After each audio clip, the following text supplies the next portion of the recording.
Hello everyone, welcome back to Phoenix Landing Studio. My name's Michael and it's been way over a year since my last video. Too long. But now I want to get this channel back up and running. So without further ado, let's get into it. Last night I performed at a wedding, so it was a wedding gig I done. And I'm a classical guitarist for those who don't know. And I thought I'd make a video on what's required to be a gigging classical guitarist, what equipment is needed, and maybe inform or educate or show, demonstrate classical guitarists what equipment is needed, and for the people who want to hire a classical guitarist for their wedding or function or whatever, just show you how much work and effort and equipment is actually needed to perform to a high standard. And it may surprise some people. A classical guitarist doesn't just show up with a guitar and that's it. So let's get into it.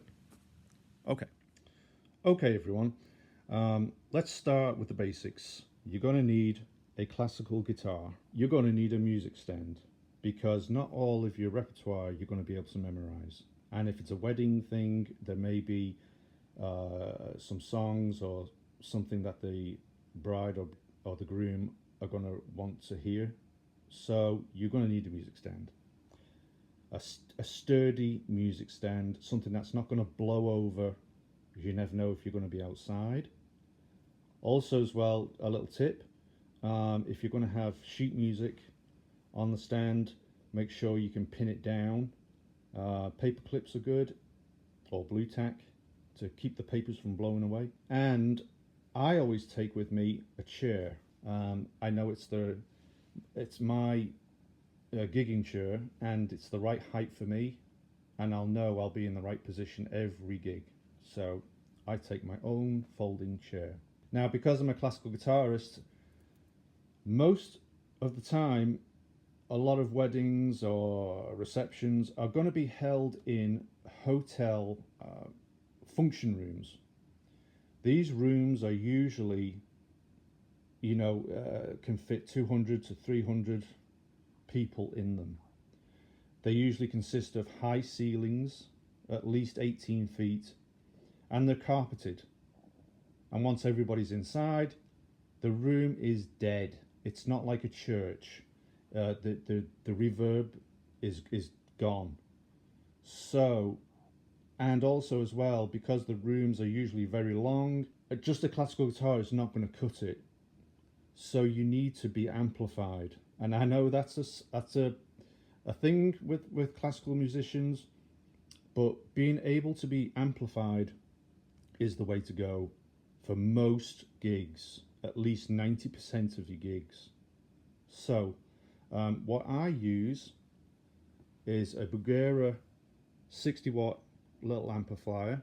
It has built-in reverb. It's a great little amp for classical guitarists.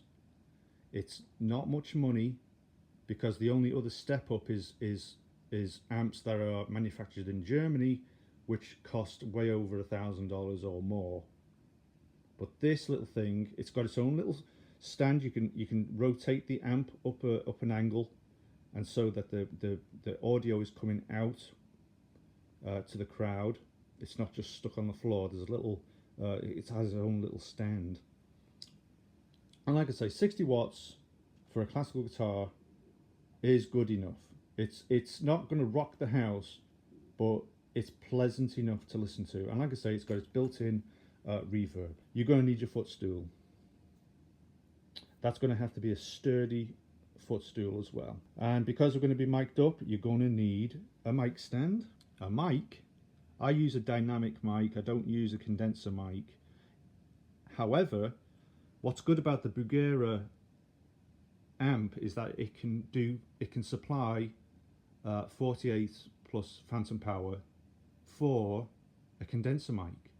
So I do have the option of using a condenser mic, but I prefer to use a dynamic mic. Now, to power the amp, obviously you're going to have to plug it into the mains. Now, you never know where your main socket is at these places, so you must take an extension cord. The other thing you're going to need with your amp is that some places have a PA system. Not all, but some. So if you can hook the amp, the line out from the back of the amp into the main PA system, that is something you should do if it's available. And so you must take with you at least 50 feet of cable in order for the line out of the amp to reach the mixing desk. Very important. Now I'm going to get on to a few other little basics you're going to need. Obviously, you're going to need your mic cable. I've got a 50-foot mic cable right here. But I also have spare strings, spare nails in case you break one, pliers for cutting the strings in case you break a string, nail file, and the most important things you're going to need is duct tape. Now, what's the duct tape for? Well, as you can see, we've got cables all over the place.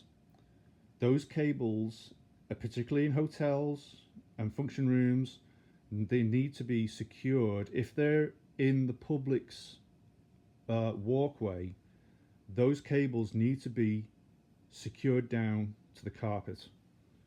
Duct tape is a great thing to use. It stops the public from falling over your cables, and that can get messy. All right, so duct tape to secure your cables to the floor so that the public don't fall over them.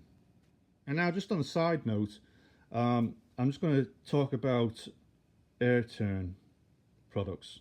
Or this one is actually made by Donna, but I didn't use this last night, but I could have. If your music is PDF on your tablet or on your phone and you can read it, and by all means take that and use an air turn pedal to change as you're reading your music. You can flip the page on your device. Make sure you take your cables and connectors in order to connect that up, and most importantly, make sure this is charged up before the gig. And if you're like me, you want to document some of your gigs, you're going to have to take with you a separate tripod with an adapter for your iPad or iPhone in order to take pictures of yourself playing or video of yourself playing, or both. Now, all this equipment for a classical gig has to go in the back of a car, and that looks like this. So I hope you enjoyed that little tour of what's needed to gig as a classical guitarist. And like I say, most venues are quite large, and you're going to need amplification. Unless you're a big name, you know, all this is done for you. But for us regular folk, we have to do all the donkey work and bring all the equipment in and set it all up. Sound check as well. You must sound check. So when you arrive at the gig, you must be at least 2 hours early, setting up, sound checking. If it's a wedding, you need to have a few rehearsals, maybe the day before. It all depends on the bride and groom, but there's that situation. And if it's a wedding as well, classical guitarist, you're going to need some wedding repertoire. All the classics, the Wedding March, Canon in D, etc. Not particularly hard music, you know, you don't have to be flashy, that's the thing. With the wedding gigs, as long as you play nicely, clearly, you know, it's audible and it sounds beautiful, then, you know, that's it. That's the name of the game for the classical guitarist. So I hope this enlightened a few people and maybe gave some tips for classical guitarists out there. Any questions? Feel free to comment below. Please subscribe to the channel and like the video. I'd really appreciate that. So, I'll see you in the next one.